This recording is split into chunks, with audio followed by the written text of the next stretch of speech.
You think you know what hell is. Fire, demons, endless suffering. But what if the worst part, the most unbearable torment, wasn't any of that? What if it was a pain so deep, so personal, it made burning alive feel like a relief? In the 16th century, a woman, a saint, was taken there, not as a spectator, but as a participant. She felt it all. For 1 hour, she lived in a place of utter damnation. And when she returned, she wrote down what she saw. Her description is not what you expect. It's far more terrifying. She said the physical torments, as awful as they were nothing compared to the real agony. This is the story of a soul that went to hell and came back to warn us. The woman was Teresa of Avila, a Carmelite nun, a mystic, a reformer, and now a doctor of the church. She wasn't some medieval fanatic obsessed with damnation. She was a brilliant, practical, and deeply human person. But she had a flaw. By her own admission, she had become too attached to worldly conversations, to friendships that were pulling her away from her spiritual duties. It seems like a small thing, doesn't it? Not a mortal sin you'd associate with eternal punishment. But that's the first chilling lesson of her vision. She believed God showed her the exact place in hell her soul was creating for itself. Not for being a great sinner, but for slowly, comfortably drifting away. Before we go any further into what she saw, if you find these deep explorations of faith and history compelling, take a moment to subscribe. We go into the stories you won't find anywhere else. It happened without warning. One moment she was in prayer. The next, she felt her soul being violently dragged down. She had no idea where she was going or how.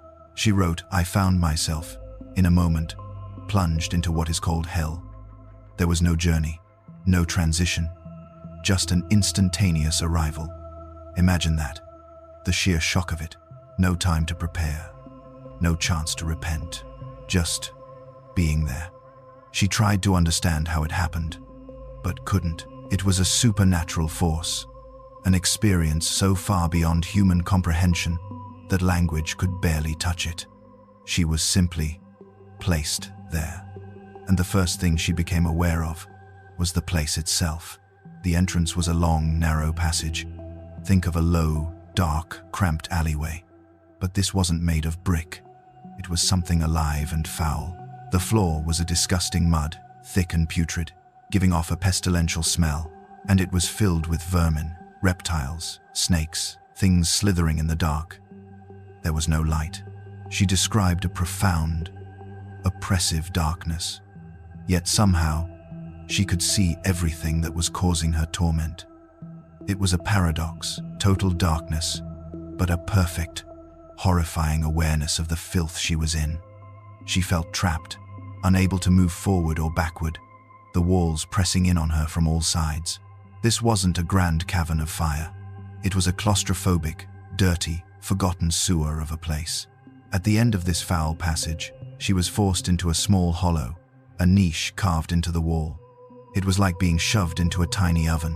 The space was so tight she couldn't sit or lie down. She was simply compressed, pinned against the filth-covered walls.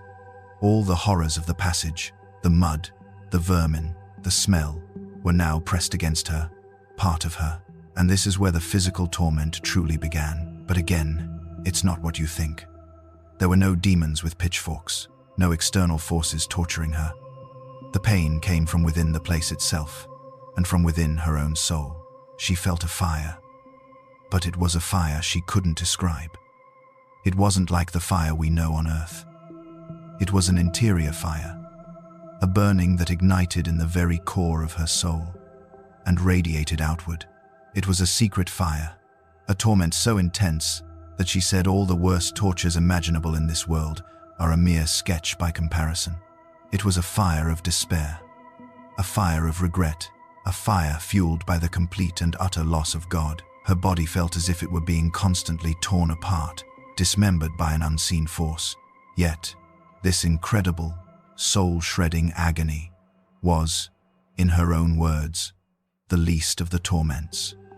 This is the heart of her vision, the true nature of hell. The The physical pain was excruciating, but it was dwarfed by the agony of her spirit. She described it as a continual death struggle, a suffocation of the soul, an oppression, a strangulation. But the worst of it all was the hopelessness, a complete, total, and final despair. There was no hope of comfort, no hope of relief, not ever. She understood, in that moment, that this state was eternal. The thought of it never ending was a weight that crushed her spirit more than any physical force. It was the pain of knowing you were created for ultimate love and beauty, for God, and you have lost it forever through your own choice. That, she said, is the real fire, the absence of God. Think about life on earth. Even in our worst moments, in our deepest grief or pain, there is almost always a glimmer of hope. The hope that things will get better, the hope for a kind word, a moment of relief, a change of circumstance. In the place Teresa saw, all of that is gone. She wrote that there was no room for even a shred of hope. There was no one to offer comfort. You are utterly, completely alone in your misery. The darkness itself is a torment because it hides nothing and offers no rest. The suffocation is a torment because you can never catch your breath. Every single element of the place is designed for misery, and you are aware that it will never, ever change. This is the state of final self-exclusion from everything that is good, true, and beautiful. She understood that this specific vision, this cramped, filthy hole, was prepared for her. It was the physical manifestation of the spiritual state she had been cultivating with her small sins, the attachment to worldly things, the vanity, the lukewarmness in her prayer.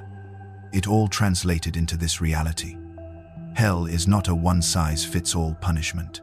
It is the end result of our own choices. We build our own hell, or our own heaven, with every action we take here on earth. Her vision wasn't some generic tour of the underworld. It was a terrifyingly personal look at where her own soul was headed. It was a mercy from God, a divine intervention to show her the ultimate consequences of her seemingly minor compromises. The vision ended as suddenly as it began. She was left trembling, shaken to her very core. The experience was so vivid, so real, that she said even now, years after writing about it, the memory of it makes her blood run cold. But the primary result wasn't fear. It was an overwhelming sense of gratitude. Gratitude to God for showing her what she was being saved from.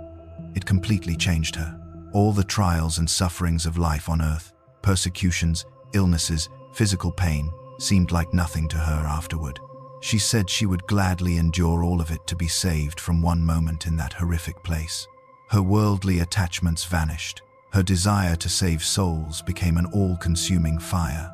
She had seen the alternative. It's fascinating to compare Teresa's personal vision with other famous glimpses into hell, like the one shown to the 3 shepherd children at Fatima in 1917. Theirs was different. They saw a vast sea of fire, with demons and human souls plunged within it.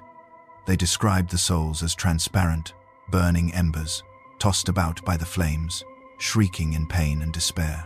The Fatima vision was vast, chaotic, and communal. Teresa's was solitary, claustrophobic, and psychological. One showed the external reality of hell, the other, the internal. But the core elements are the same: the fire, the despair, the utter lack of hope, and the terrible sounds of suffering. They are 2 different perspectives on the same horrifying reality. It raises a question. Why would a loving God show such a terrifying vision to anyone, let alone a soul as devoted as Teresa? The answer, from a theological perspective, is mercy. It was a severe mercy, a spiritual surgery. It wasn't meant to condemn her, but to save her. It was a wake-up call of the highest order, designed to purify her soul and ignite her mission. God didn't show her hell to scare her into submission, but to reveal the truth of what sin is, a separation from Him, who is the source of all joy, life, and love. The vision wasn't just for her. Through her testimony, it becomes a warning and a beacon for all of us, a reminder of the stakes involved in our daily choices.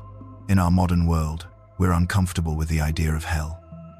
We've rationalized it away, turned it into a metaphor, or simply decided it doesn't exist. It feels medieval, incompatible with a God of love. But visions, like Teresa's challenge, that comfort. They present hell not as an arbitrary punishment from an angry God, but as the logical, final consequence of a life lived apart from Him. It is the ultimate endpoint of choosing self over divine love. If we truly have free will, then the option to reject God completely and forever must exist. Teresa's vision isn't a threat. It's a stark presentation of that choice and its horrifying, eternal outcome. Teresa never forgot the vision. It fueled her every action for the rest of her life. She wrote, "I do not know how I can live when I see what I have seen." But she did live, and she lived with a renewed purpose: to pull as many souls as possible away from that fate. Her story, as terrifying as it is ultimately a story of God's incredible mercy. He didn't have to show her. He could have let her continue on her path. Instead, He gave her a glimpse of the abyss so that she, and we, would choose the path of life. The terror of the vision is meant to be overshadowed by the immense love of the God who would go to such lengths to save one soul from itself. For 1 hour, Teresa of Avila lived in a state of absolute damnation. She felt the suffocation, the filth, the internal fire, but worse than all of it, she felt the complete, crushing, and eternal absence of God. Her testimony is a 500-year-old warning that has lost none of its urgency. It tells us that the greatest tragedy isn't suffering, but hopelessness. And the greatest horror isn't fire, but the loss of love. It forces us to ask ourselves, what are we choosing, moment by moment, with our own lives? What do you think is the most terrifying aspect of her vision? Let me know in the comments below.